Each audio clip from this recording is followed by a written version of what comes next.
एक इंटरव्यू में Warren Buffett से पूछा गया कि अगर आपको इन्वेस्टमेंट पर लिखी कोई एक बुक सजेस्ट करना हो जिसे पढ़ने के बाद हमें ये समझ आ जाए कि लोगों को स्टॉक मार्केट में लॉस क्यों होता है, तो वॉरेन बफेट बोले अगर आपको स्टॉक मार्केट में इन्वेस्ट करके पैसा कमाना है तो पहले आपको इन्वेस्टर से द इंटेलिजेंट इन्वेस्टर बनना पड़ेगा। और अगर आप सही में स्टॉक मार्केट से पैसा कमाना चाहते हैं तो आपको द इंटेलिजेंट इन्वेस्टर बुक पढ़ना ही चाहिए, जिसे इन्वेस्टमेंट के फील्ड में इस बुक को बाइबल कहा जाता है। द इंटेलिजेंट इन्वेस्टर बुक के ऑथर बेंजामिन ग्राहम है, जिन्हें वॉरेन बफेट अपना गुरु मानते हैं। वॉरेन बफेट आज दुनिया के 5th रिचेस्ट पर्सन है और उन्होंने अपना पूरा वेल्थ स्टॉक मार्केट में पैसा इन्वेस्ट करके ही कमाया है। वॉरेन बफेट कहते हैं 1949 में जब मैंने द इंटेलिजेंट इन्वेस्टर बुक पढ़ा तो इन्वेस्टमेंट के प्रति मेरा नजरिया पूरी तरह चेंज हो गया। आज इस वीडियो में हम द इंटेलिजेंट इन्वेस्टर बुक से 4 अमेजिंग लेसन देखेंगे, जिसे वीडियो पूरा देखने के बाद होप आप भी इन्वेस्टमेंट को एक अलग दृष्टि से देखेंगे। द इंटेलिजेंट इन्वेस्टर बुक के ऑथर बेंजामिन ग्राहम कहते हैं स्टॉक मार्केट से पैसा कमाने के लिए आपके पास हाई IQ एंड ज्यादा पढ़े लिखे होने की जरूरत नहीं है, बस आपके पास इन्वेस्टिंग का बेसिक नॉलेज एंड आपके पास पेशेंस होना चाहिए। बिकॉज एक हाई IQ वाला व्यक्ति के पास अगर इन्वेस्टमेंट स्ट्रेटेजी और पेशेंस नहीं है तो उसे स्टॉक मार्केट में लॉस हो सकता है। और अगर किसी व्यक्ति के पास हाई IQ नहीं है, बस उसके पास इन्वेस्टमेंट स्ट्रेटेजी और पेशेंस है, तो वो व्यक्ति स्टॉक मार्केट से प्रॉफिट बुक कर सकता है। ऑथर इसे एक स्टोरी के द्वारा बताते हैं। 1720 में इंग्लैंड के उस समय की सबसे बड़ी कंपनी साउथ सी कंपनी इन्वेस्टर को अच्छा रिटर्न दे रही थी। साउथ सी कंपनी का शेयर प्राइस दिन प्रतिदिन बढ़ते ही जा रहा था। ऐसे में उस समय के सबसे इंटेलिजेंट लोगों में से एक सर आइजैक न्यूटन को साउथ सी कंपनी का रिटर्न काफी अट्रैक्टिव लगा। ऐसे में सर आइजैक न्यूटन ने साउथ सी कंपनी में इन्वेस्ट किए। इन्वेस्ट करने के कुछ ही दिनों बाद शेयर का प्राइस बढ़ के फिर से शेयर का प्राइस नीचे आने लगा। जब सर आइजैक न्यूटन को लगने लगा कि मार्केट बहुत तेजी से नीचे आने लगा है तो अपना 100% स्टेक 7000 पाउंड में सेल कर दिए। लेकिन फिर कुछ दिनों बाद फिर से शेयर का प्राइस बहुत तेजी से ऊपर जाने लगा। सर आइजैक न्यूटन ने फिर से साउथ सी कंपनी में इन्वेस्ट किए। इन्वेस्ट करने के कुछ महीनों तक साउथ सी कंपनी अच्छा रिटर्न दे रही थी, लेकिन फिर से मार्केट एकदम से क्रैश हो गया, जिसके कारण सर आइजैक न्यूटन को साउथ सी कंपनी में 20,000 पाउंड का लॉस हो गया, जो कि अभी के अराउंड $3 मिलियन होता है। इसके बाद सर आइजैक न्यूटन ने कहा मैं तारों की गति की तो गणना कर सकता हूं, लेकिन लोगों की पागलपन की नहीं। और उसके बाद सर आइजैक न्यूटन ने शेयर मार्केट में कभी पैसा इन्वेस्ट नहीं किए। ऑथर ग्राहम बोलते सर आइजैक न्यूटन सबसे इंटेलिजेंट लोगों में से एक तो है, लेकिन वो द इंटेलिजेंट इन्वेस्टर नहीं बन पाए बिकॉज वो अपने इमोशन और पेशेंस पर कंट्रोल नहीं कर पाए।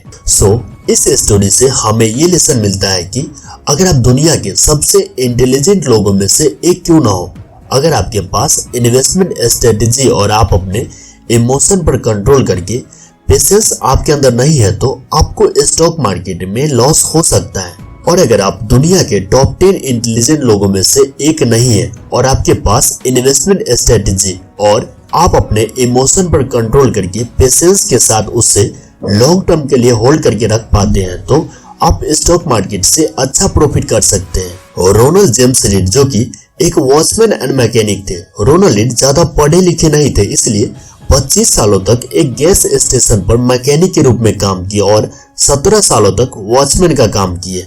लेकिन 2 जून 2014 को जब रोनाल्ड रीड का डेथ हुआ तो उस समय उनका नेटवर्थ $8 मिलियन था, जो कि इंडियन करेंसी में 2014 के अराउंड 50 शेयर होता है।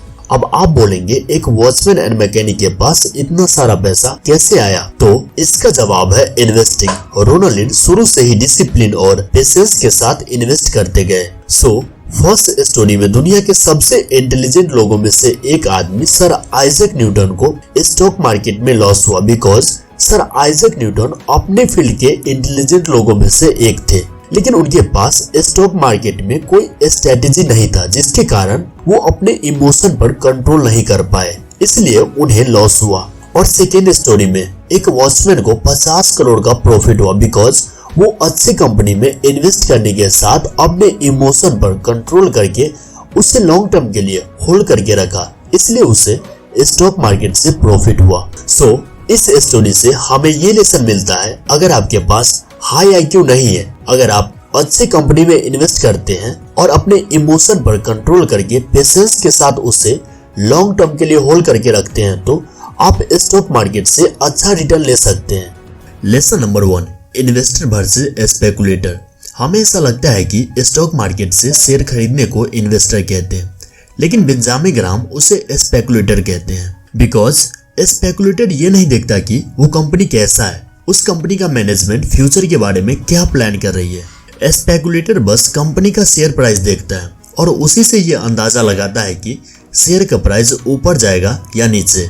जब उसको लगता है कि शेयर का प्राइस अब यहाँ से ऊपर जाएगा तो उसमें इन्वेस्ट करता है, और जैसे ही उसे कुछ प्रॉफिट होता है तो उसमें और इन्वेस्ट करता है, जिसके कारण जब उसे लॉस होता है तो उसमें भारी लॉस होता है। लेकिन एक इन्वेस्टर किसी कंपनी में इन्वेस्ट करने से पहले वो उसके बारे में रिसर्च करता है। वो देखता है उस कंपनी का मैनेजमेंट कैसा है, उसका फ्यूचर प्लान क्या है, उस कंपनी में इन्वेस्ट करने पर उसे कितना % रिटर्न मिल सकता है, तभी जाके उसमें इन्वेस्ट करता है। स्पेकुलेटर कंपनी में बस कुछ मिनट, कुछ घंटे या कुछ दिनों के लिए इन्वेस्ट करते हैं, लेकिन एक इन्वेस्टर किसी कंपनी में कई सालों के लिए इन्वेस्ट करता है।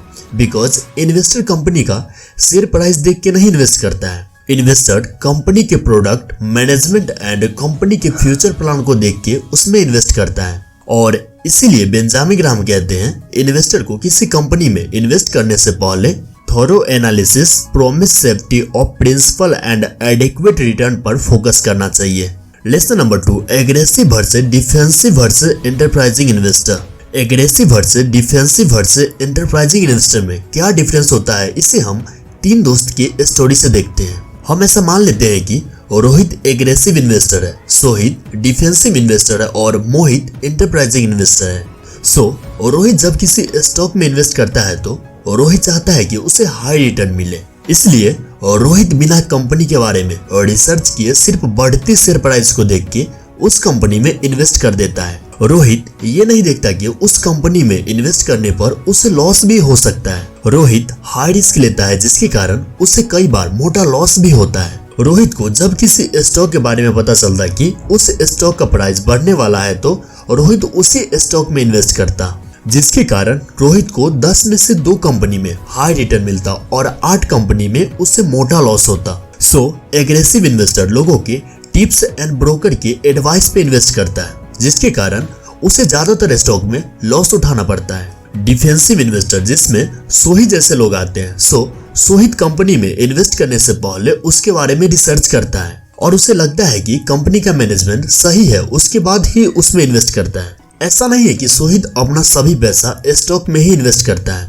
सोहित अपना पोर्टफोलियो डाइवर्सिफाई करके 40% स्टॉक में, 40% बॉन्ड में एंड 20% अदर जगह इन्वेस्ट करता है, जिसके कारण उसके इन्वेस्टमेंट पर रिस्क कम एंड रिटर्न का हाई चांस रहता है। एंटरप्राइजिंग इन्वेस्टर जिसमें मोहित जैसे लोग आते हैं। मोहित अच्छे कंपनी में इन्वेस्ट करने के साथ साथ मार्केट में हमेशा एक्टिव रहता है, जिसके कारण जब किसी कंपनी के मैनेजमेंट एंड फ्यूचर प्लान में कोई चेंजेस आती है तो मोहित अपने अकॉर्डिंग डिसीजन लेता है, उसके बाद शेयर बाय एंड सेल करता है। Lesson number 3, mister market. इस लेसन को समझने के लिए मुझे आपकी हेल्प चाहिए। डरिए नहीं, आपसे कुछ मांग नहीं रहे हैं, बस आप और मैं बस एक कैरेक्टर में चलेंगे। मान लीजिए आप और मैं मिलके 1 लाख से एक बिजनेस शुरू करते हैं, जिसमें 50-50% पार्टनरशिप है। बिजनेस अच्छा चल भी रहा है, लेकिन मैं ना बहुत मोडी इंसान हूँ। मुझे ऐसा लगता है कि फ्यूचर में ये बिजनेस अच्छा नहीं चलेगा, जिसके कारण मैं आपको बोलता हूँ कि मेरा जो कंपनी में 50% स्टेक है उससे आप 30,000 में ही ले लीजिए। लेकिन कभी कभी मुझे ऐसा लगता है कि ये बिजनेस फ्यूचर में बहुत अच्छा ग्रो करेगी, जिसके कारण कंपनी में जो आपका 50% स्टेक है उसे आपसे बाय करने के लिए आपको 80,000 देने के लिए रेडी रहता हूँ, लेकिन मैं आपको फोर्स नहीं करता हूँ। अब ऐसे में आपको क्या करना चाहिए? हाँ, हम जानते हैं कि जब मैं आपको कम प्राइस पे अपना 50% स्टेक बेचूंगा तो आप खरीद लेंगे, और जब मैं आपके 50% स्टेक को ज्यादा प्राइस पे खरीदूंगा तो आप मुझे बेच देंगे। बिल्कुल सही, लेकिन ये स्टोरी से 2 इंटेलिजेंट इन्वेस्टर बनने से क्या कनेक्शन है? तो जस्ट अ वेट। बस आपको मिस्टर मार्केट की जगह स्टॉक मार्केट को समझना है। और जैसे मैं आपको कभी अपना 50% स्टेक आपको कम प्राइस पे बेच रहा था और कभी आपके 50% स्टेक आपसे ज्यादा प्राइस पे खरीद रहा था, तो इसके जगह आपको करेंट में बढ़ते शेयर प्राइस को समझना है। और जिस प्रकार आप मुझसे जब मैं आपको अपना 50% स्टेक कम प्राइस पे बेच रहा था तो आप हमसे खरीद रहे थे, तो जब आपको लगे कि कंपनी का शेयर प्राइस अभी आपको कम दाम पे मिल रहा है तो आपको शेयर खरीदना है। और जब मैं आपके 50% स्टेक को आपसे ज्यादा प्राइस पे खरीद रहा था तो आप मुझे बेच रहे थे, तो आपको लगे कि मार्केट में जब आपके शेयर आपको अच्छा रिटर्न दे रहा हो तो उस समय आपको शेयर सेल करना है। Lesson number 4, margin of safety. Author इस लेसन में बताते हैं, अगर आपको एक अच्छा कंपनी मिल जाता है और उस कंपनी का मैनेजमेंट अच्छा होता है एंड आपको लगता है कि ये कंपनी फ्यूचर में ग्रो करेगी, तो उस कंपनी में इन्वेस्ट करने से पहले आपको उस कंपनी का शेयर प्राइस कंपनी के करेंट वैल्यू से 20 to 30% कम वैल्यू पे मिल रहा हो तो तभी आपको उसमें इन्वेस्ट करना चाहिए। ऑथर ऐसा इसलिए बोलते हैं बिकॉज मान लीजिए एक सिविल इंजीनियर को एक पुल बनाना हो जिस पर से होके 30,000 टन की गाड़ी जाने वाली हो, तो ऐसे में सिविल इंजीनियर 30,000 टन का ही भार सहने वाली पुल बनाएगी। तो ऐसा नहीं है, सिविल इंजीनियर कम से कम 50,000 किलो टन भार सहने वाली पुल बनाएगी। बिकॉज जिससे होगा ये कि अगर पुल से कहीं 35,000 या 40,000 किलो टन की गाड़ी जाए तो पुल टूटे ना, और इसे ही मार्जिन ऑफ सेफ्टी कहा जाता है। ऑथर बेंजामिन ग्राहम कहते हैं, अगर किसी कंपनी का करेंट वैल्यू के हिसाब से उसका शेयर प्राइस 100 रुपया है तो आपको 70 to 75 रुपया पे खरीदना चाहिए। आई होप इस वीडियो से मैं आपकी नॉलेज को इम्प्रूव करने में हेल्प कर पाया हूँ। चैनल को सब्सक्राइब करके हमें सपोर्ट करें चैनल को ग्रो करने में। And thanks for watching this video.